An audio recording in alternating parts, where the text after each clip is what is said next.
March 21, 1945. Remagen, Western Germany. American GIs watched captured German Sd.Kfz 7 heavy half-tracks rumble across the Rhine, their Maybach engines producing a distinctive deep growl. In motor pools scattered across liberated Europe, maintenance crews puzzled over the German vehicle's inexplicable fuel consumption, twice what American M3 half-tracks required for identical missions. German commanders had expected their precision-engineered tractors to demonstrate technological superiority. Field reports soon revealed a different reality. American supply officers calculated that every German vehicle consumed fuel at rates that would have bankrupted Allied logistics.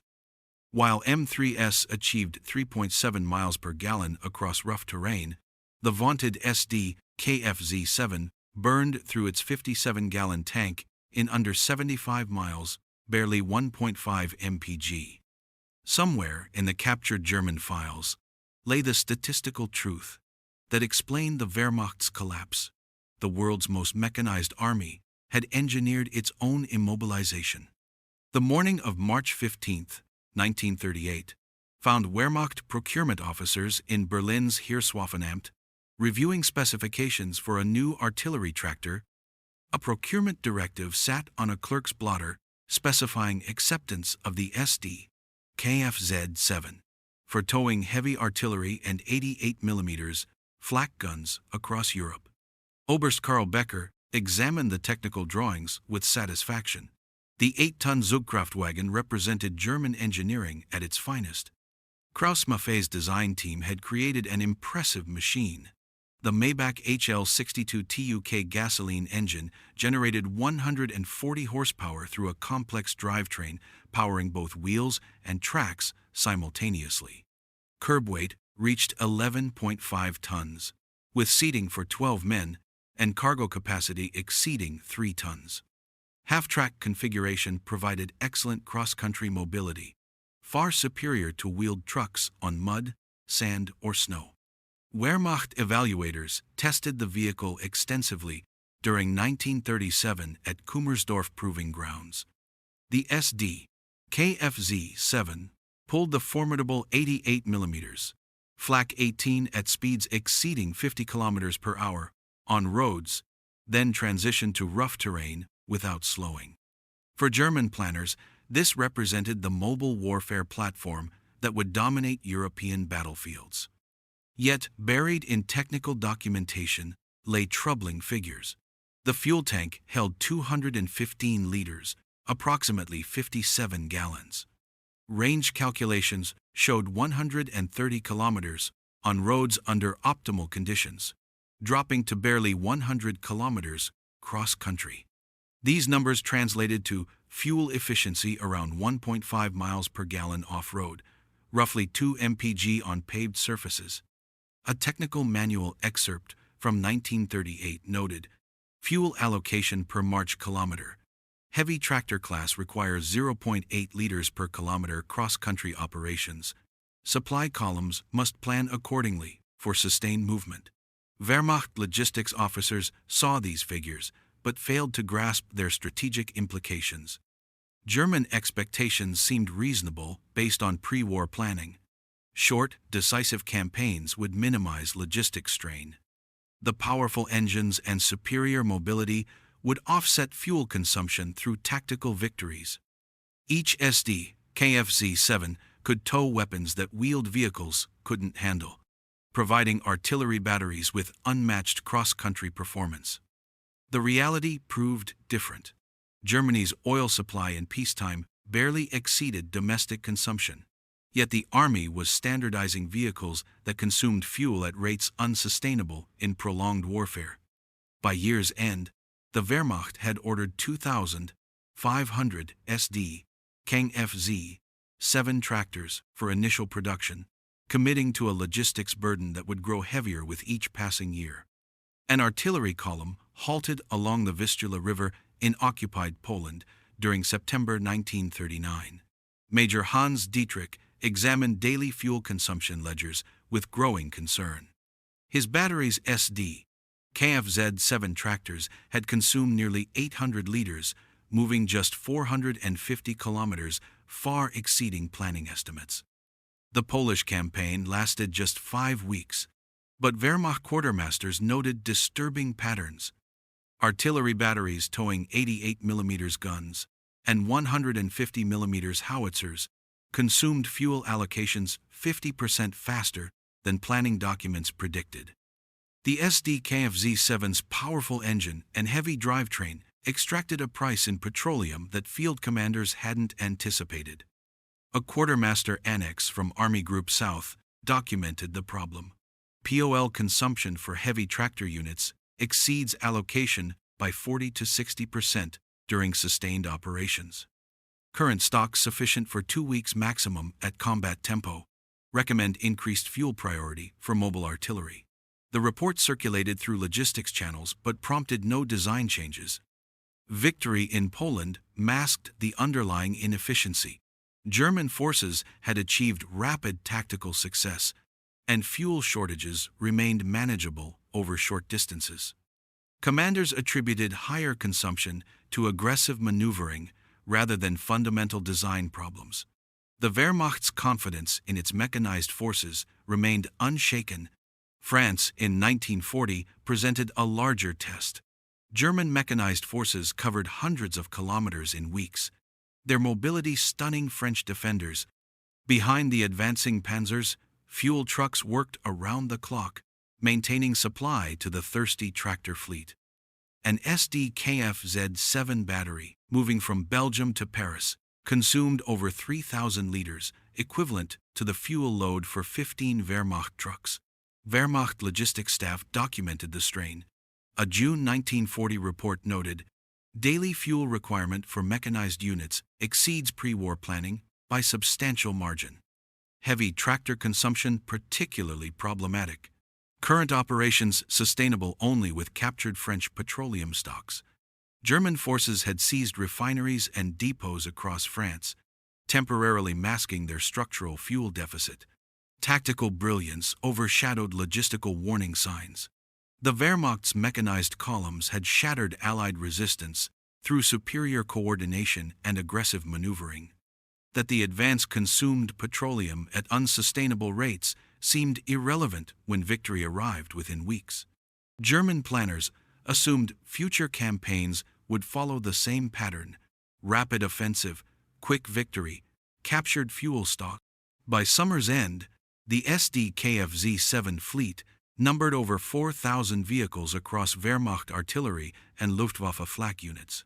Each consumed fuel at twice the rate of comparable Allied tractors, but German commanders focused on tactical performance rather than strategic sustainability. The vehicle's excellent cross-country mobility and heavy towing capacity seemed to justify their fuel appetite. A depot officer penciled priority fuel to AA and AT batteries on a movement order near Smolensk during August 1941. Serviceable Sd.Kfz-7 tractors sat parked with empty tanks while Army Group Center's offensive ground to a halt. The distances in Russia multiplied every logistical challenge the Wehrmacht faced. Operation Barbarossa exposed the fatal flaw in German mechanization. Distances in the Soviet Union dwarfed anything Wehrmacht planners had encountered in Poland or France. An advance that would cover 400 kilometers in Western Europe might require 1,200 kilometers in Russia. The Sd.Kfz-7's limited range became a critical weakness as supply lines stretched across the endless steppes. Fuel consumption figures that seemed manageable in France proved catastrophic in Russia. An artillery battery, moving 200 kilometers cross-country, consumed over 3,000 liters, an entire tanker truck load just to reposition guns. Multiply that across dozens of batteries, hundreds of movements, and the Wehrmacht's fuel supply couldn't sustain the offensive tempo. A staff directive from OKH emphasized fuel as decisive factor for continued offensive mobility, but emphasis couldn't create petroleum where none existed. German synthetic fuel production reached approximately 4 million tons annually, while military consumption exceeded 7 million tons. the gap between supply and demand widened. With each kilometer, the Wehrmacht advanced eastward. Luftwaffe flak units faced particularly acute shortages. Their Sd.Kfz 7 tractors provided the mobility needed to protect advancing columns from Soviet air attack. But fuel scarcity forced impossible choices.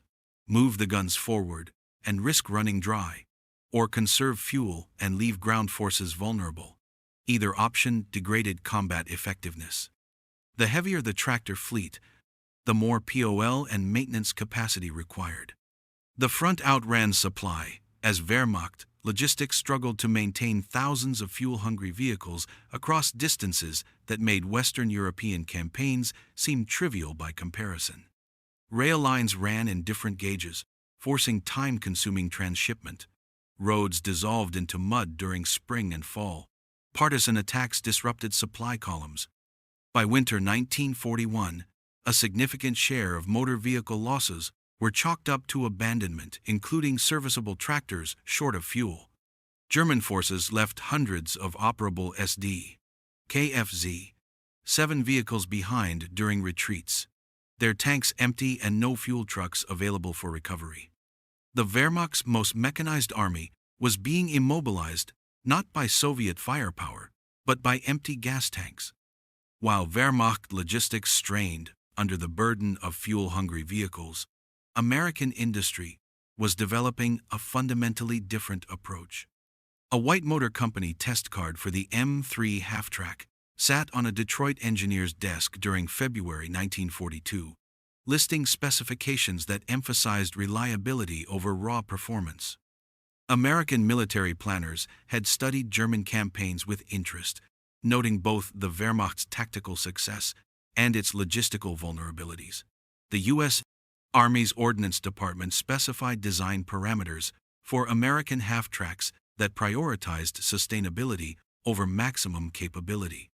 The resulting M3 wouldn't match German vehicles in pure performance, but it would operate farther, longer, and more reliably. The M3 specifications reflected this philosophy. Curb weight around 9 tons, lighter than the Sd.Kfz 7, despite similar payload capacity. The White 160AX engine generated 147 horsepower, slightly more than the German Maybach, but drove a simpler, more efficient drivetrain. The 60-gallon fuel tank provided range exceeding 200 miles cross-country at approximately 3.7 miles per gallon. Those numbers told a story of strategic sophistication. The M3 achieved more than twice the fuel efficiency of its German counterpart while maintaining comparable tactical capabilities. An American half-track battalion could operate 3 times the radius of a German unit with equivalent fuel allocation, or complete the same mission using 1/3 the petroleum. U.S. Army Service Forces logistics planners emphasized interchangeability and standardization. An ASF circular noted, fuel planning per battalion road march must account for sustained operations without resupply. Vehicle efficiency directly enables operational tempo and strategic reach. American doctrine built sustainability into the foundation of mechanized warfare. The efficiency compounded into operational advantages. Fewer fuel halts meant faster operational tempo. Longer range between resupply enabled deeper penetrations and more flexible maneuvering. Standardized parts and simpler maintenance reduced downtime. Where German excellence pursued maximum battlefield performance, American pragmatism prioritized sustainable operations. One fuel load took an M3 roughly 3 times the operational radius of an Sd.Kfz 7 on rough ground. That difference meant American units could execute missions impossible for German forces, not because American vehicles were more powerful, but because they could reach objectives their fuel-hungry counterparts couldn't sustain movement toward. A Luftwaffe Flak 18 battery limbers up behind Sd.Kfz 7 tractors near Gela, Sicily, during July 1943. Allied air superiority forced German columns to move at night, burning hundreds of gallons repositioning guns, and hauling ammunition. The tactical lethality of the 88mm gun remained formidable, but its mobility depended entirely on tractors that consumed fuel at devastating rates. Each redeployment burned petroleum that could have fueled tank battalions or fighter squadrons. An 88mm battery moving 100 kilometers consumed over 1,500 liters across its 6 Sd.Kfz, 7 tractors, enough fuel to keep a panzer company operating for a full day. Multiply those movements across hundreds of batteries, and the strategic cost became staggering. An after-action note documented daily fuel used per heavy battery during redeployment. Sustained movement operations require 2,000 plus liters daily allocation for battery, with 6 tractors. Current supply insufficient for planned repositioning frequency. The 88's reputation as a tank killer overshadowed the reality that its tractor consumed resources faster than the gun could justify. Tactical excellence masked strategic weakness. A well-positioned 88mm gun could destroy a dozen Allied tanks, but moving that gun to optimal positions consumed fuel equivalent to operating 3 German panzers. The Wehrmacht's most effective anti-tank weapon depended on logistics that were quietly bankrupting German mobile operations. Ammunition transport compounded the burden. Each Sd.Kfz 7 could carry limited ammunition loads, forcing frequent resupply runs. Stop-start movement during repositioning burned fuel at maximum rates. Air interdiction forced detours that doubled march distances. The tactical advantage of mobile 88mm guns was being offset by the logistical impossibility of sustaining their operations. The gun famous for killing tanks depended on a tractor that quietly immobilized the battery without fuel. German tactical doctrine assumed logistics would support operational requirements, but the mathematics proved unforgiving. The Sd.Kfz 7's fuel appetite consumed resources faster than even successful combat operations could justify. A chart on a Berlin Economic Staff oil section wall separated synthetic versus crude output during November 1943. Planners discussed distribution to Wehrmacht and Luftwaffe units while facing grim realities. Germany's petroleum production peaked that year at approximately 5.7 million tons, but military consumption exceeded 7 million tons. The gap was being filled by captured stocks and reduced allocations to civilian industry. Synthetic fuel production from coal hydrogenation represented Germany's attempt to escape petroleum dependency. The Leuna, Politz, and Blechhammer complexes processed millions of tons of coal into gasoline and diesel annually. But the plants were vulnerable to aerial attack, and their capacity couldn't expand fast enough to meet military demand. A ministry memorandum documented allocation shortfalls.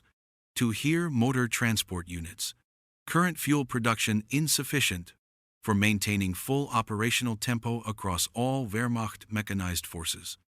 Priority allocation to armored divisions and Luftwaffe leaves artillery and transport units operating below planning norms.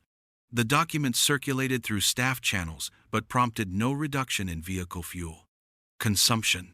Even at peak output, consumption of heavy tractor fleets strained allocations. The Sd.Kfz 7 alone consumed over 400,000 tons annually across its fleet of 8,000 plus vehicles, equivalent to the entire Luftwaffe fighter force's fuel budget. That single vehicle type was consuming petroleum equivalent to Germany's most important air superiority fighters. The economic calculation proved devastating. Each Sd.Kfz 7 cost roughly 50,000 Reichsmarks to manufacture, but consumed fuel worth more than its purchase price every 6 months of operations. The Wehrmacht had invested billions in a vehicle fleet whose operational costs exceeded its capital costs within the first year of sustained warfare. Bombing risk threatened to collapse the entire system. Allied air forces were developing targeting strategies focused on petroleum infrastructure. If synthetic plants came under sustained attack, German military operations would face immediate paralysis, regardless of how many tanks, aircraft, or tractors remained serviceable. The Reich met paper production targets, while frontline units rationed fuel below planning norms. Headquarters staff reviewed impressive output statistics from industrial facilities, but battalion commanders counted their remaining fuel drums and made impossible decisions about which operations to attempt and which to abandon for lack of petroleum. Damage assessment sheets listed cracked hydrogenation equipment and interrupted pipeline segments at Leuna, Politz, and Bleckhammer during June 1944.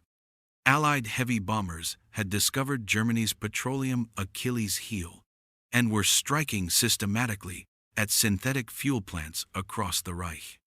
The attacks marked a fundamental shift in Allied strategic bombing. Rather than attempting to destroy German industry wholesale, bomber commands focused on the narrow petroleum bottleneck that sustained Wehrmacht operations. Destroying refineries and synthetic plants would immobilize German forces more effectively than attacking tank factories or troop concentrations. Expectation among German planners had been that dispersal and repair teams would preserve fuel flow despite aerial attack. Reality proved different. Repeated raids drove production down sharply, while distribution became erratic. A synthetic plant required months to repair after heavy damage, and attacks came faster than reconstruction teams could respond. Fuel production figures told the story of Germany's impending paralysis. Output peaked at 5.7 million tons during 1943, then collapsed to 4.1 million tons in 1944, as bombing intensified.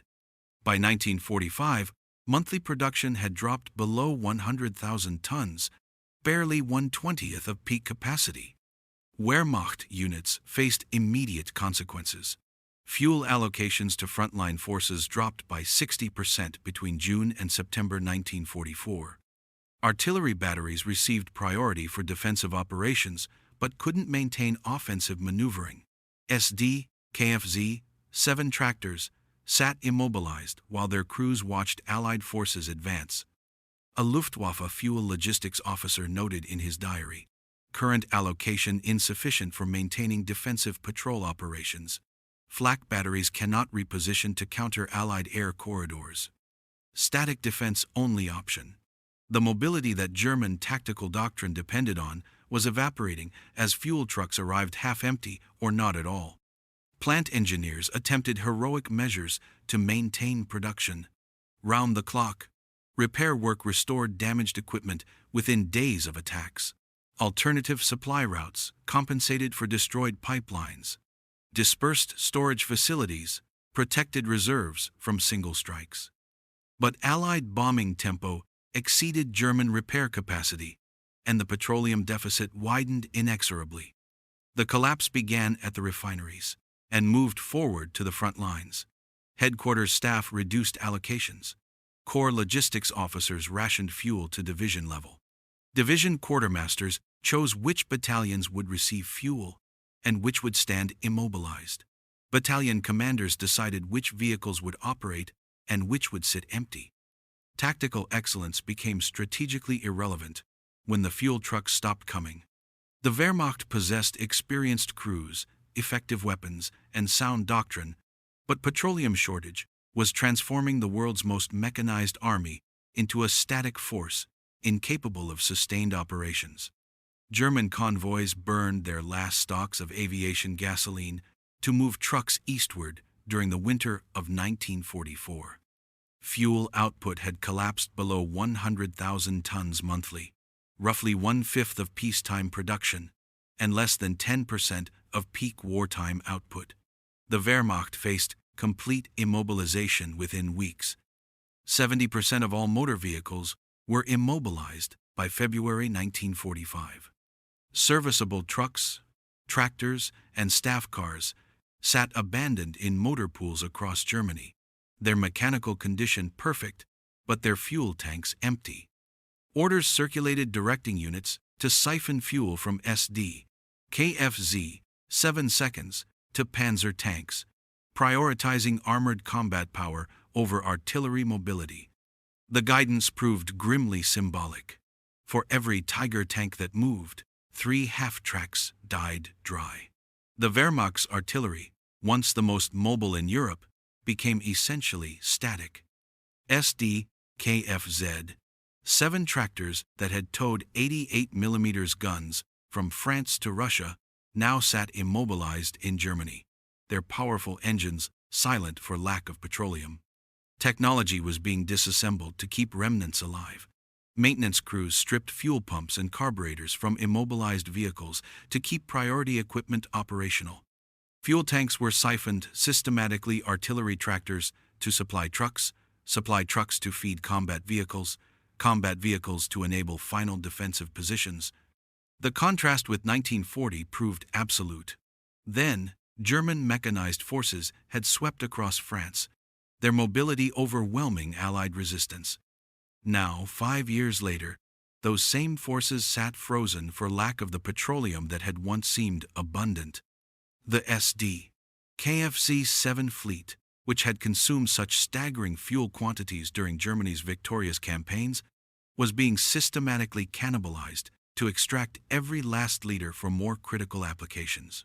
Logistics reports documented the paralysis with bureaucratic precision. A February 1945 summary noted, "Current fuel stocks insufficient for maintaining defensive mobility. Artillery units restricted to static positions. Motor transport limited to critical supply missions only. Recommend horse-drawn transport for all non-essential movement." The Wehrmacht was reverting to 19th century logistics while facing an enemy with unlimited petroleum. Final petroleum reserves were consumed defending against Soviet offensives in the east and Allied advances in the west. Units that had operated across continents now measured their operational radius in kilometers. The Sd.Kfz 7 seconds that remained operational moved only when absolutely necessary, their crews conscious that each kilometer consumed irreplaceable fuel. Captured Sd.Kfz 7 half-tracks arrived at Aberdeen Proving Ground, Maryland, during March and April 1945, unloaded from Liberty ships for U.S. Ordnance evaluation. American technical intelligence wanted to understand the vehicles that had towed Germany's most effective weapons across Europe. What they discovered confirmed field reports from captured equipment. Tests revealed cross-country efficiency of 1.5 mpg, road efficiency of 2.2 mpg, exactly matching the fuel consumption figures that had appeared in German technical manuals 7 years earlier.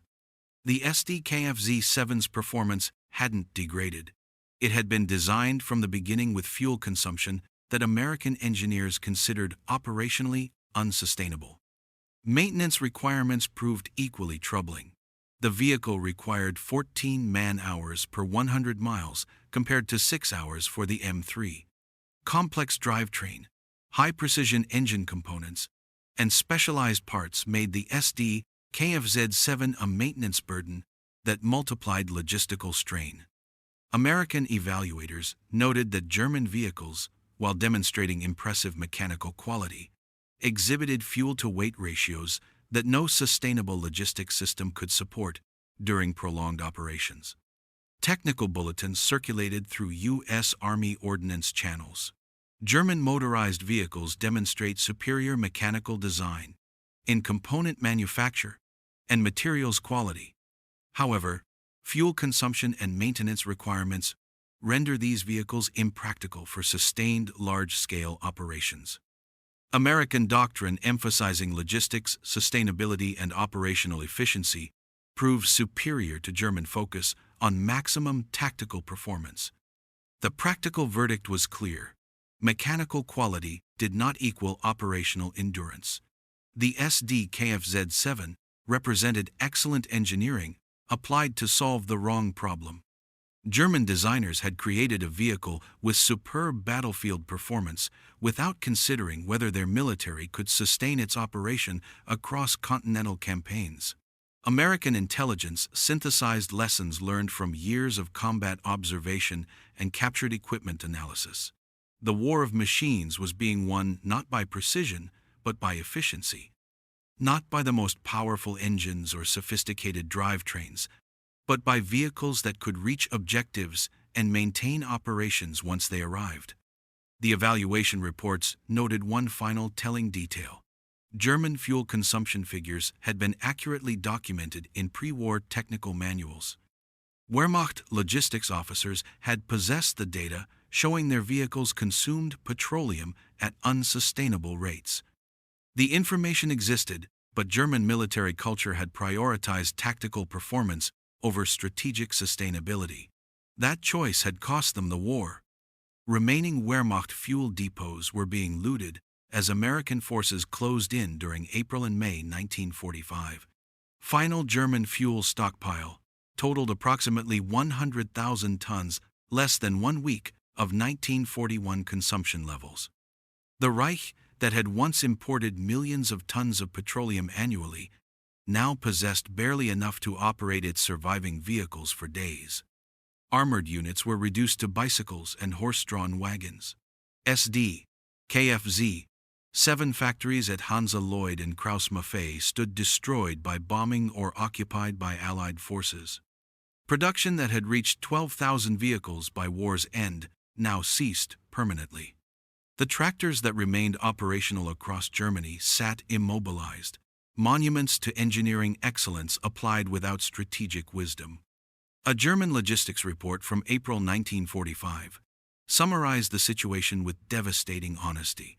Fuel crisis has rendered heavy transport units militarily irrelevant. Current stocks insufficient for any sustained operations. Recommend dissolution of motorized artillery battalions and redistribution of personnel to infantry formations.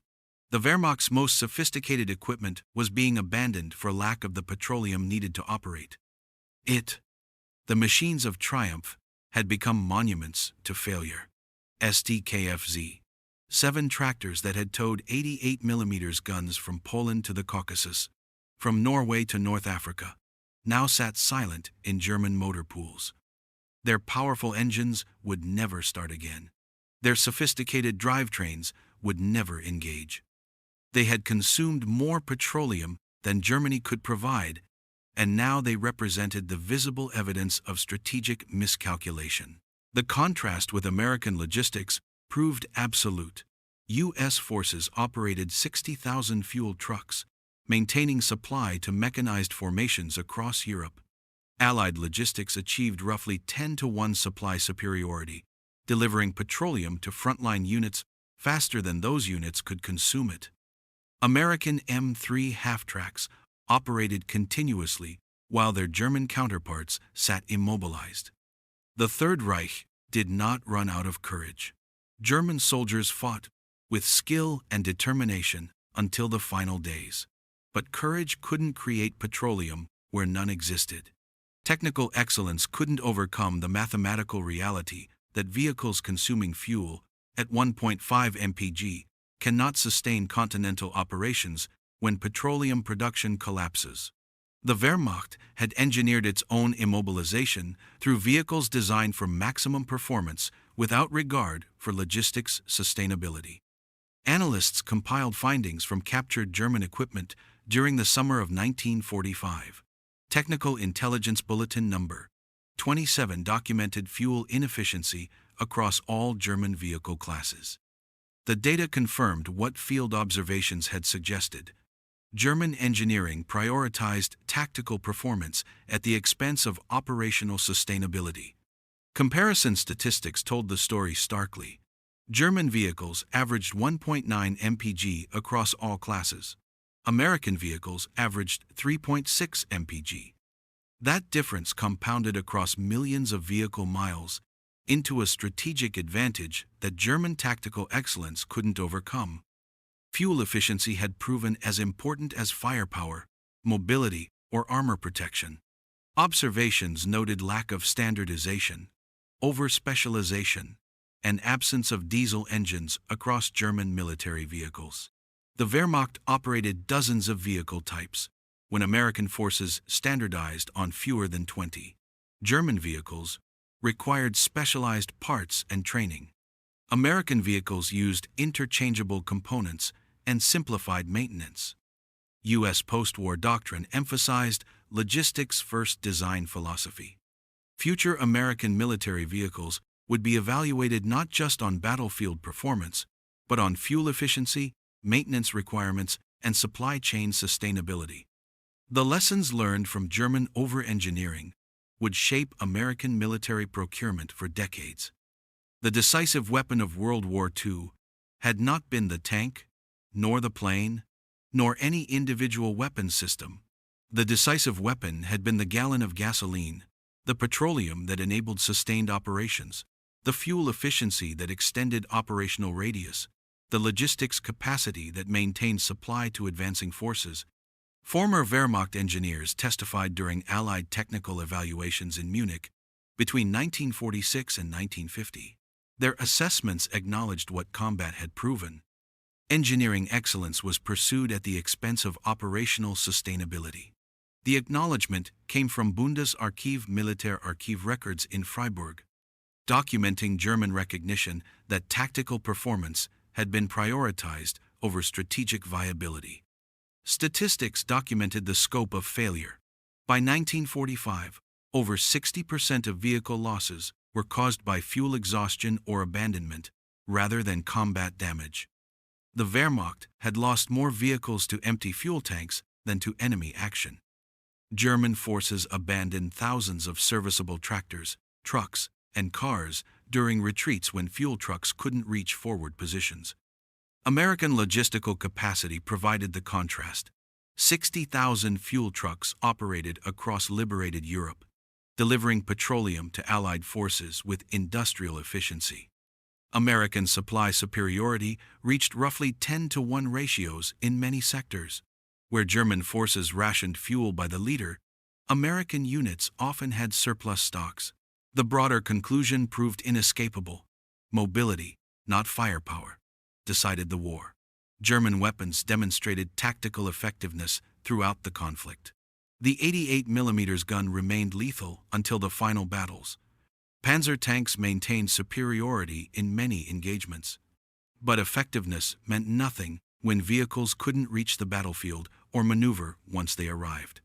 A U.S. Army Technical Intelligence Summary from June 1945 stated, "Captured German motorized vehicles demonstrate superior mechanical design, but wholly inadequate fuel economy."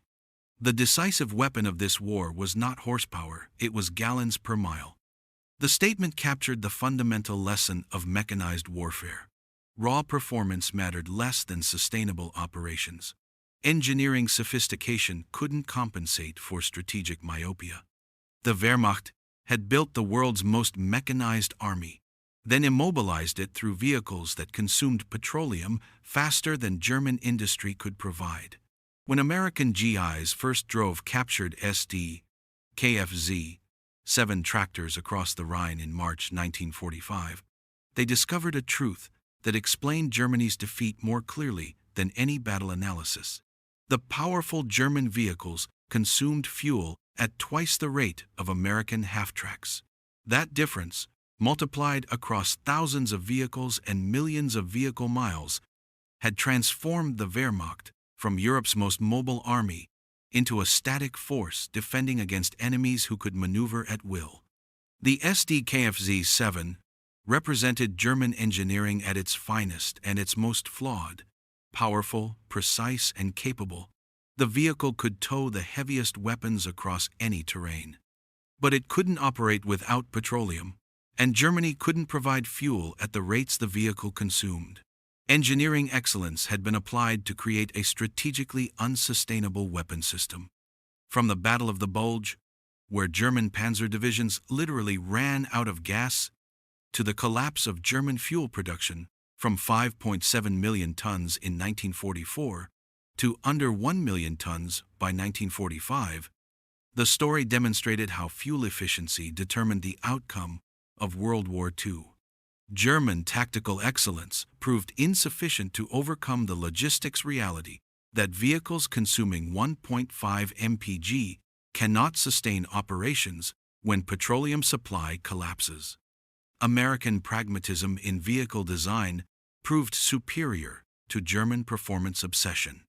The M3 half-track wasn't more powerful than the Sd.Kfz 7, but it could reach objectives and maintain operations once it arrived.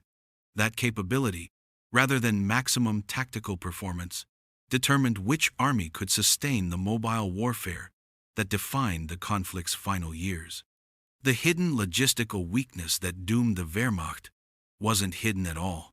German technical manuals from 1938 documented the Sd.Kfz 7's fuel consumption. Wehrmacht logistics officers possessed the data, but German military culture prioritized tactical excellence over strategic sustainability, and that choice proved fatal. On August 28, 1944, when Allied forces achieved 94% interception rates against V-1 flying bombs, the decisive factor was American technology and industrial capacity. 6 months later, when Wehrmacht forces sat immobilized across Germany despite possessing thousands of serviceable vehicles, the decisive factor was fuel efficiency and logistics planning. Both outcomes demonstrated the same principle. Industrial capacity and strategic sustainability defeated tactical excellence and engineering sophistication. The story of the Sd.Kfz 7 is the story of World War II in miniature technological achievement, undermined by strategic miscalculation, tactical effectiveness, negated by logistics failure, and engineering excellence applied to solve problems that didn't determine the war's outcome. The Third Reich ran out of octane, and all the precision engineering in the world couldn't overcome that fundamental reality. If you value fact-based military history built on authentic documents and data, consider supporting the channel to preserve rigorous historical analysis.